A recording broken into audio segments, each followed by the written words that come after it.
अपने लिए तो सभी जीते हैं, अपने लिए तो सभी जीते हैं, है ज़िंदगी का मकसद औरों के काम आना। मैं सबसे पहले हेल्प फाउंडेशन हवेलियाँ, प्रेस क्लब हवेलियाँ का शुक्रिया अदा करना चाहूँगा कि जिस तरह से आप लोग माशाअल्लाह मैं देख रहा हूँ पिछले 2-3 सालों से आपने ये जो बेड़ा उठाया हुआ है गरीब और नादार लोगों का, उनके लिए आप एहतमाम कर रहे हैं सर्दियों के लिए।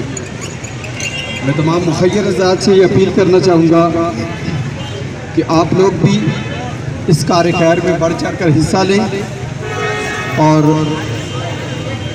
सर्दियों के मौसम में अपने गरीब नादार लोगों को आप ना भूलें। अल्लाह आपके माल में, अल्लाह आपके कारोबार में खैर बरकत अता फरमाए। मैं एक दफ़ा फिर हेल्प फाउंडेशन और प्रेस क्लब हवेलिया का इंतहाई मशकूर हूँ और आप लोगों को खराज तहसीन पेश करता हूँ कि आप लोगों ने एक अजीम काम जो है वो सर अंजाम दे रहे हैं। बहुत शुक्रिया।